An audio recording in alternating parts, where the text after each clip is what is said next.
Just testing the microphone, making sure that everyone can hear me okay. Great.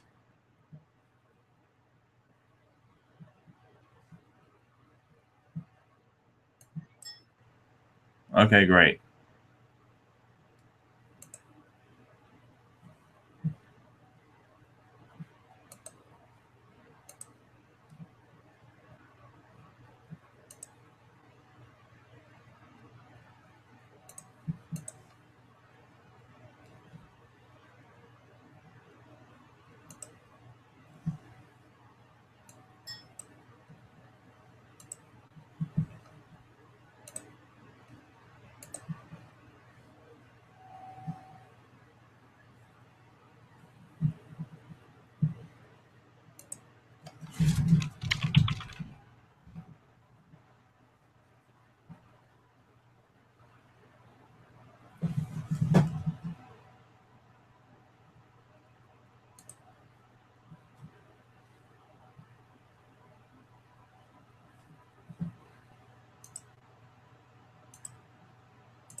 Hey everybody, it's Walter here, and you're here at the How to Use Timed Exits webinar. And I want to thank you, first of all, for spending time here.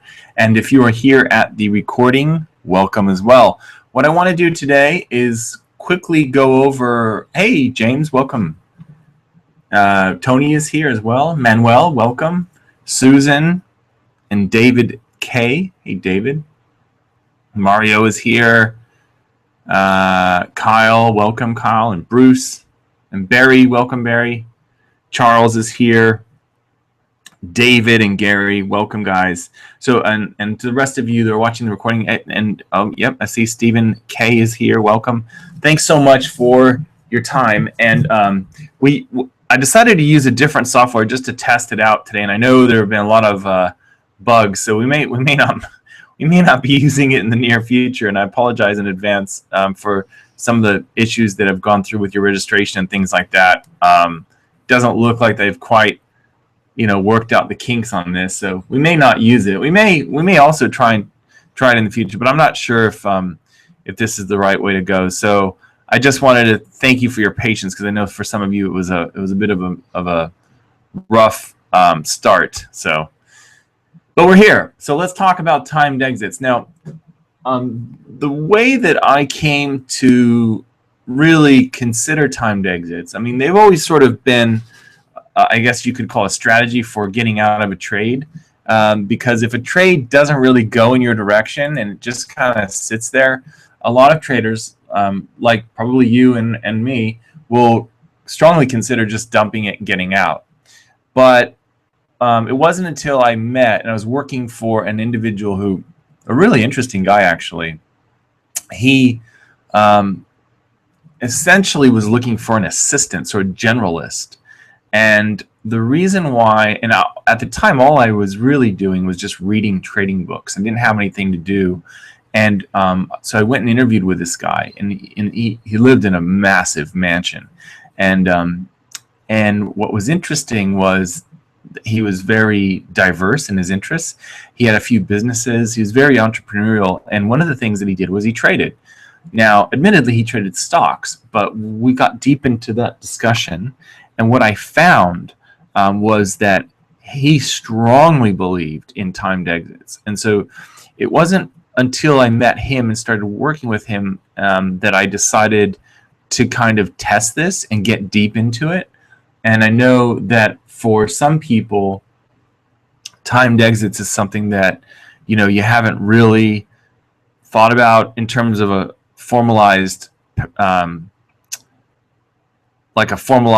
don't know, rule list, or, like your system, you've got your system down, but do you really know what to do when the market just sits there and doesn't go in your direction? And that's what today's session is going to be all about. So let's go ahead and jump into it. So first of all, what you're looking at here is the New Zealand CAD, and I don't necessarily think that that's the best one to use. I'm open actually to what you guys would like to see. So let me know if you have any pairs that you would be interested in using as an example today.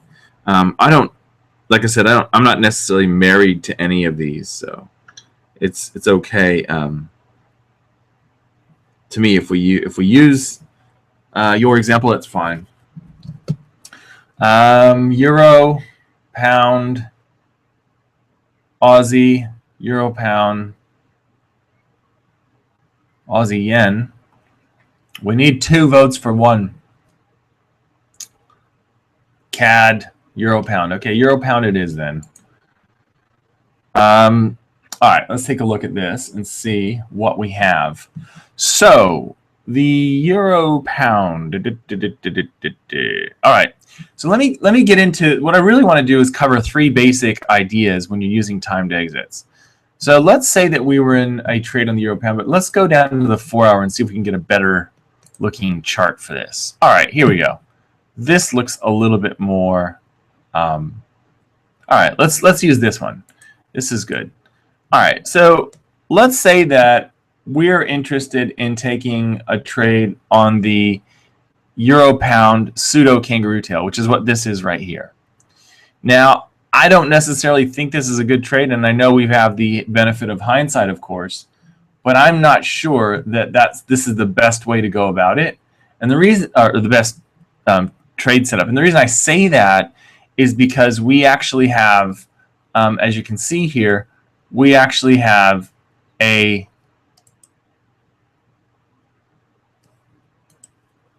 sorry, 1 second. The webinar is doing a weird thing. Like I said, this was a test, right?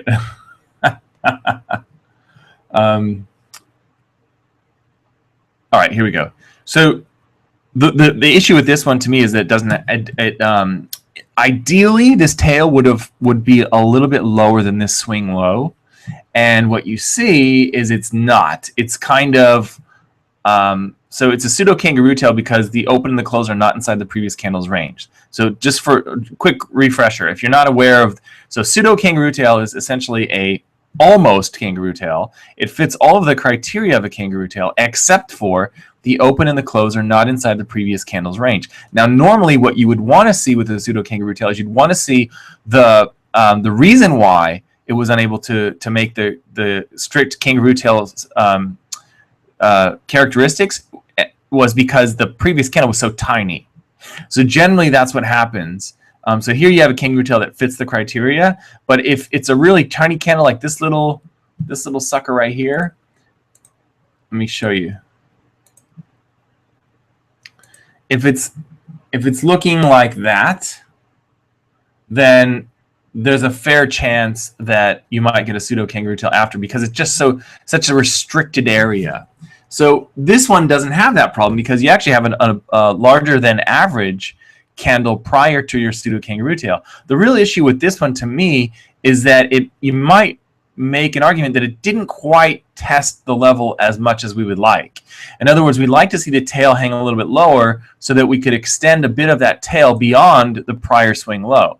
That would be much more likely, in my opinion, to establish a level that you can hang your hat on and say, okay, the market's going to go higher from here. So if we had this much of the kangaroo tail, for example, that we could extend across, but we can't, right? So the kangaroo tail is a little bit high. It's a good looking setup, but it's not a great one, and it's one that I would probably give up on because the 2 prior candles are really strong bearish. It doesn't look like the momentum's slowing down, and because we really didn't clear out the stop losses that were down here when the bulls went long, in this area here. So their stop losses would be down here.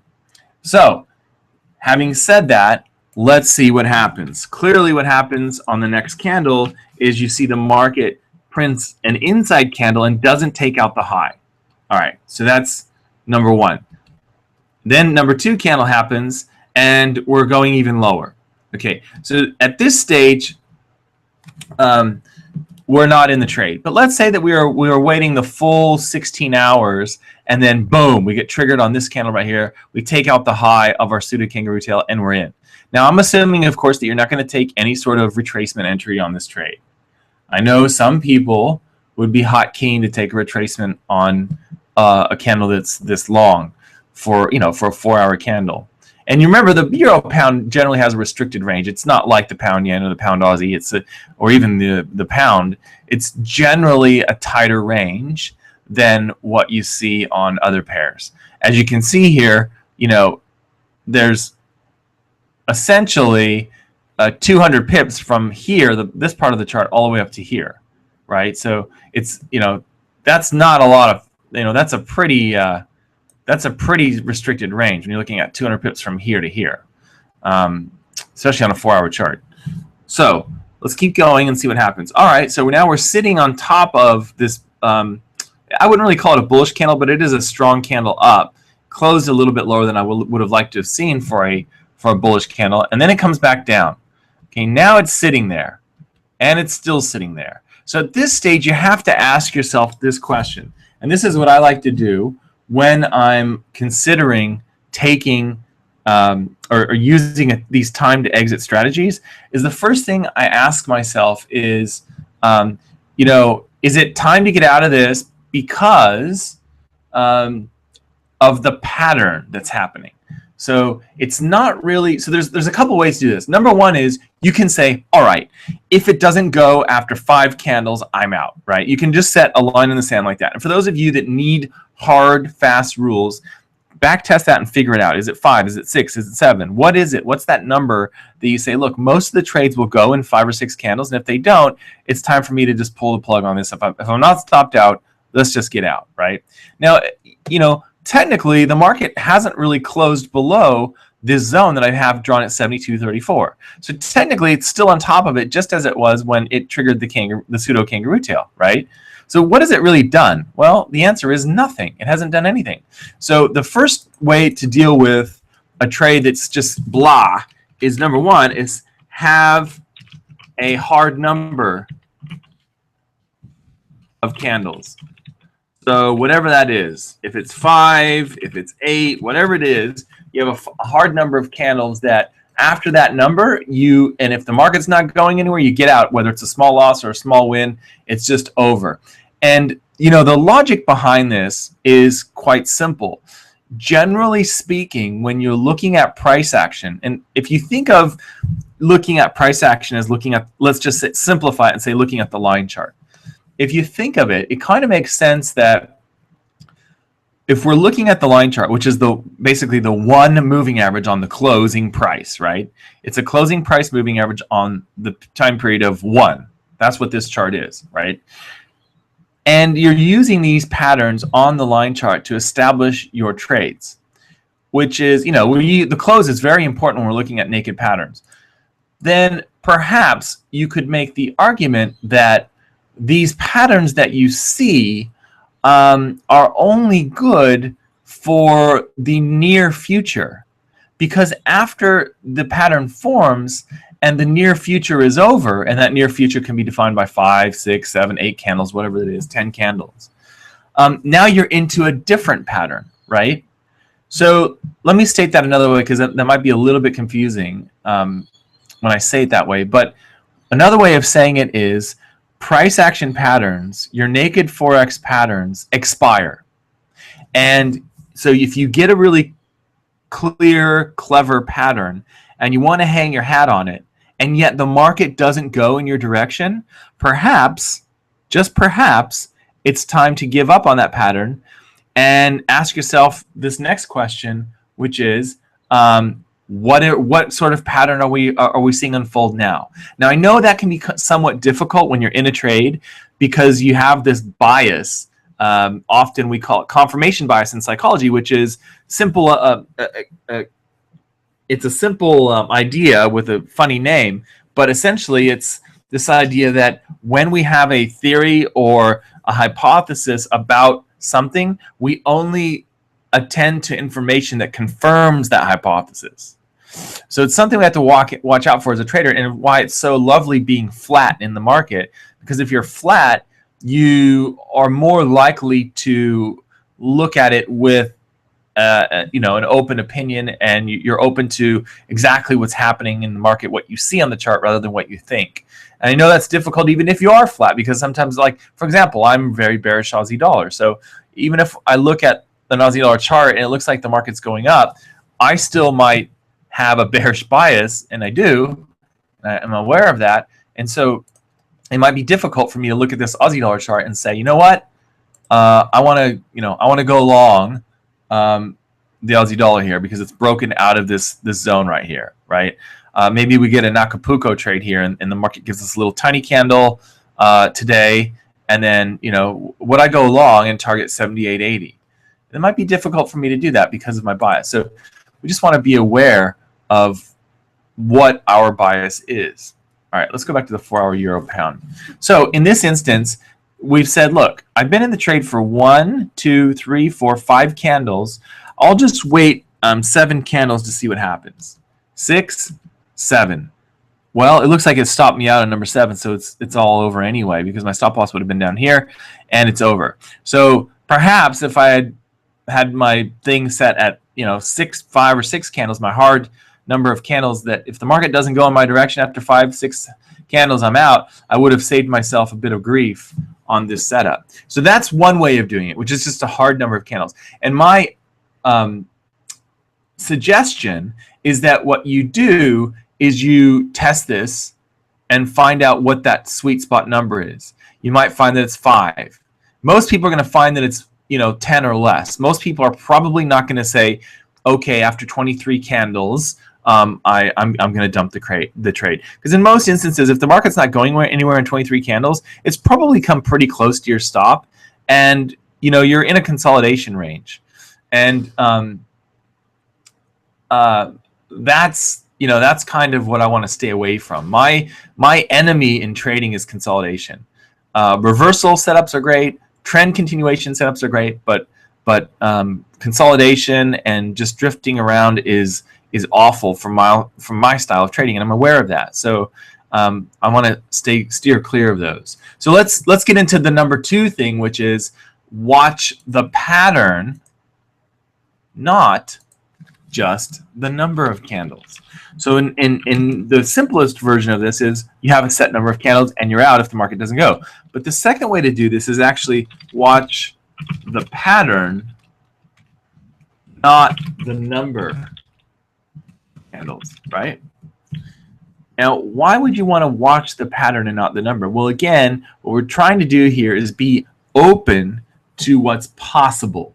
So instead of using a set number of candles and say, look, I trade based on patterns that are going to show me the likely momentum in the near future, and if that momentum doesn't show up on the chart, then I'm wrong and I need to dump this trade. So that's kind of what someone who uses the number candle rule would be looking at. They'd be looking at that sort of logic.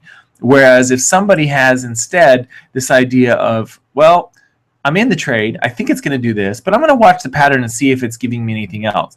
Well, in this case, what you probably could say, let's say that we did survive this pullback, and for whatever reason, our stop loss was below this swing low instead of the pseudo kangaroo tail itself. So we withstand this. I think we would have withstood this, right? Let's just assume that we did. Yeah. You would have been able to just hold on. Well, the question is this a double bottom?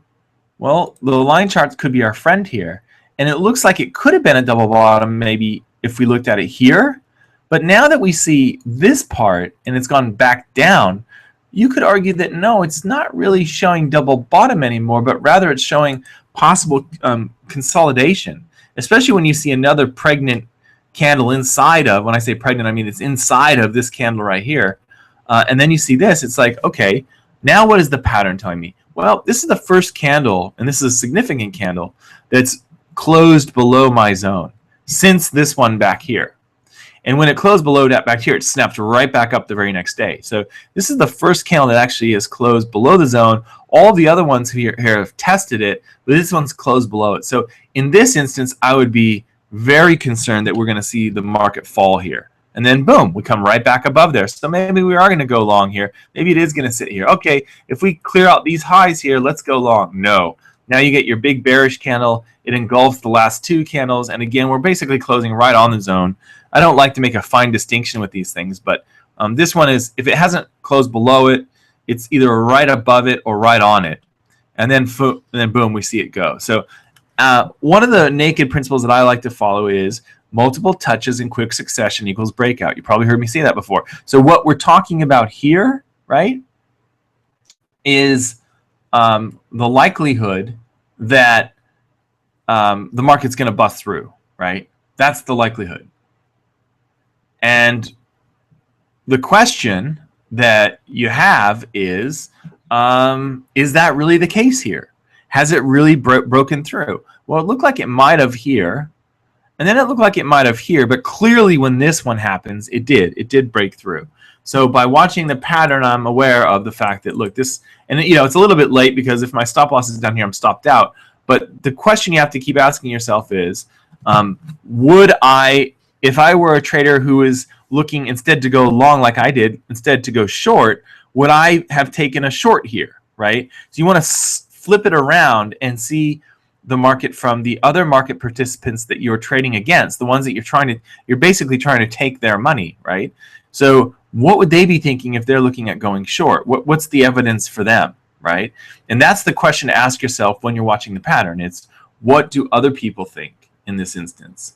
How would they see the markets different to me? All right, and let's get into, so does that make sense? Any questions about that?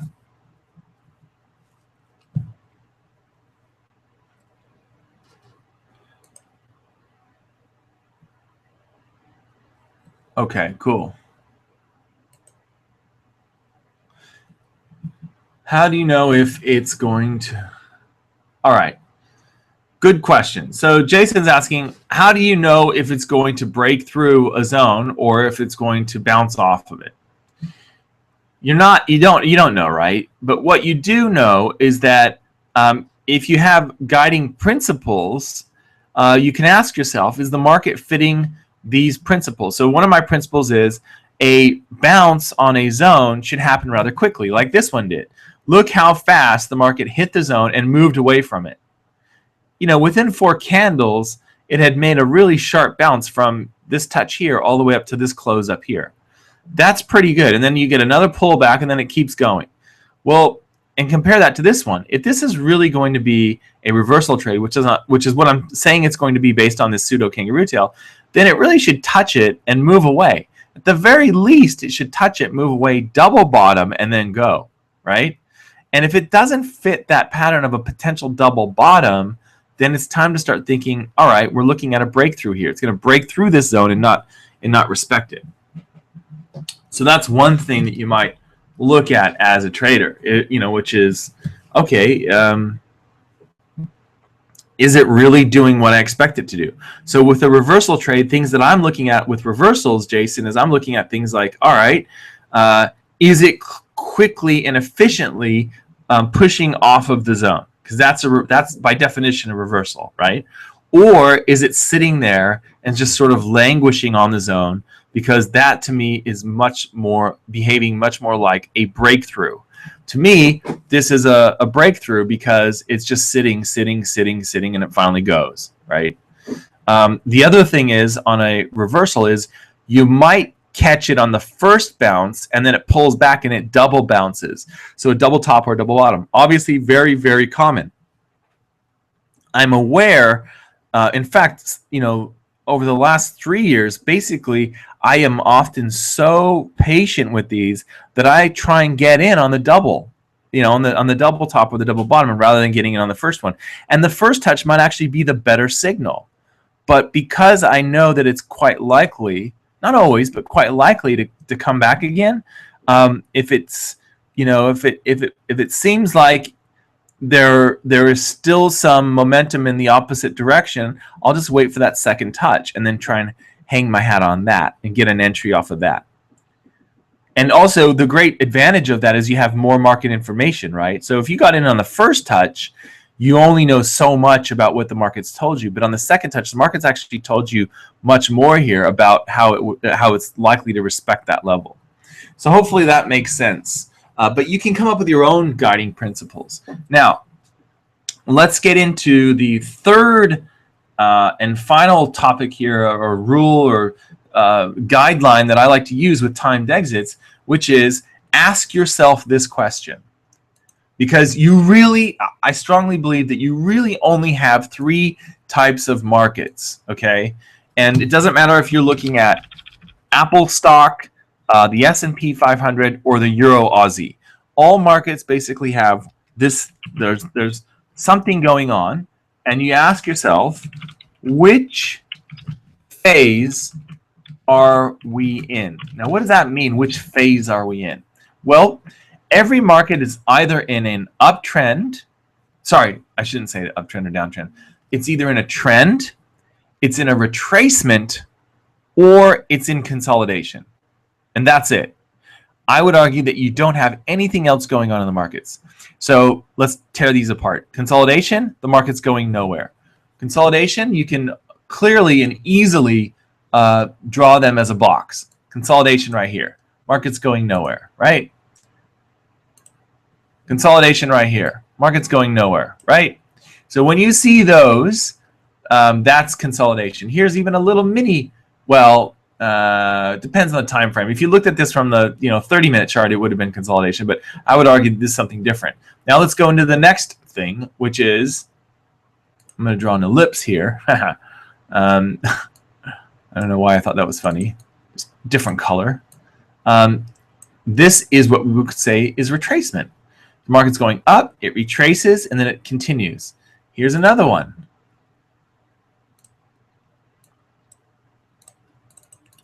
Retracement. Now, you might argue that it's consolidation within a trend, and that's fair enough. But what I mean by retracement is it's a rest in the trend. So the trend is resting with a retracement. So it doesn't necessarily have to go against the trend. It often does, but sometimes it just doesn't go anywhere.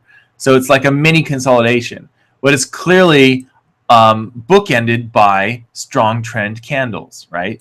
So these areas are what I would call retracements or non-trending markets within a trend. So trending candles, retracement, trending candles, retracement, and so forth. Whereas consolidation, what you get is a lot more of directionless up, down, up, down, up, down movement. In a retracement, you generally see the market stay flat or go slightly against the trend. And the last thing that we're looking at, of course, are trend explosion candles or strong trending candles. And those are clearly marked here with this arrow. This strong bullish candle there, and there's another strong bullish candle here, and you've got them going down as well. Here's another one. Here's a strong bearish candle here. Here's a strong bearish candle here, right? And so forth. So that makes sense? Yeah. It's quite easy to see. Strong downtrend.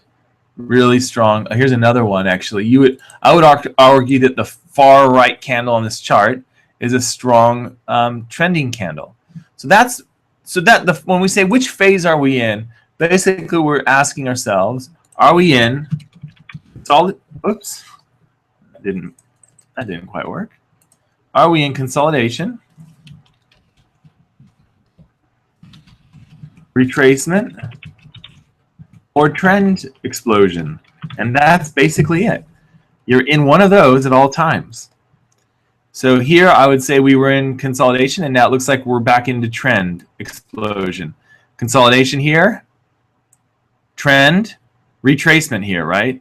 So what will often happen is you might think you're in retracement, but then if it doesn't break out of that, then you're in consolidation. So it's always kind of tricky when you're clicking over from trend and a retracement to consolidation. So what might be happening right here, in other words, what I'm saying is what might be happening here is we're establishing a box. So this could actually be consolidation here, where we've got basically two touches at the top of the box, one touch at the bottom. If we come back down here and make another touch at the bottom of the box, and then back up here, then you say, okay, we're in consolidation now.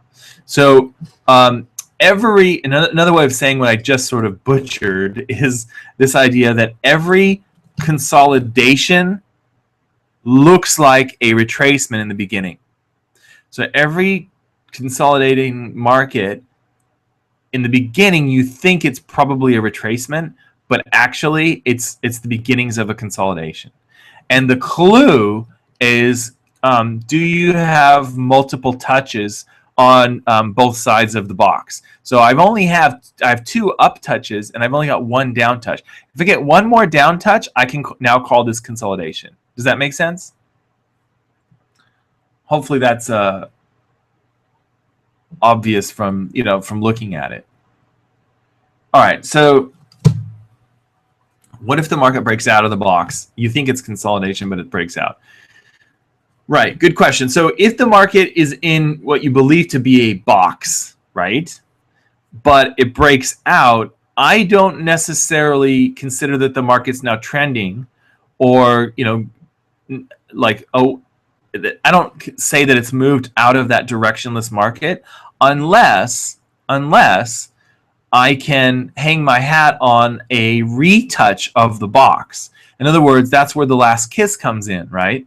So if the market last kisses the box, then I can go, okay, now we're going, this is it. It's broken out of that consolidation. It's actually kissed it and told me that, see you later. It's no more interest in moving back inside that box. Instead, the market's ready to get away from it. So we'd be looking at some sort of early phase of a trend, perhaps.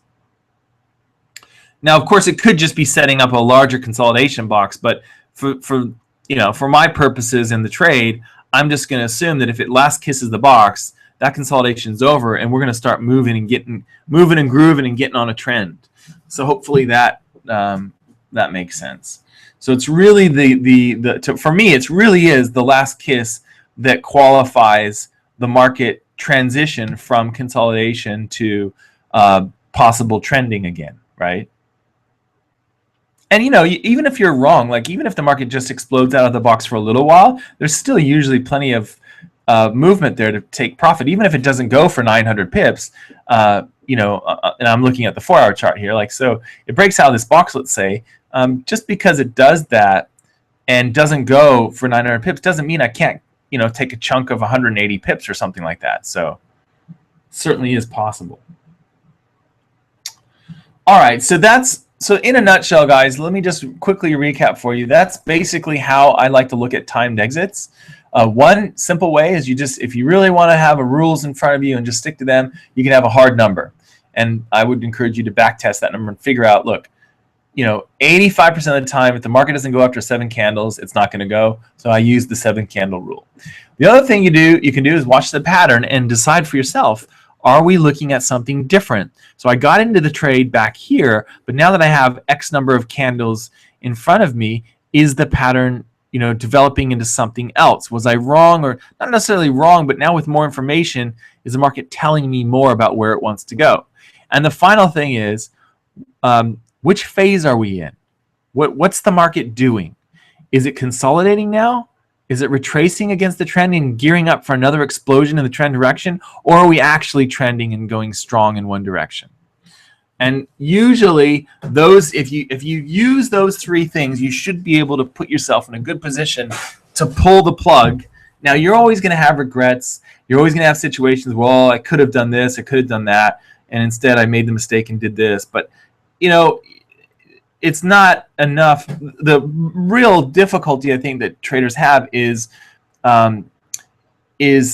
when things like that happen and you feel like you made the wrong decision, then you feel like you have to, you're like a politician. Politicians are really good at making laws for the last disaster. So whatever the last disaster was, we'll go ahead and make a bunch of rules and laws and regulations so that that last disaster won't happen again. The problem is there's probably something very different that's going to happen in the future. And the same thing with trading. So,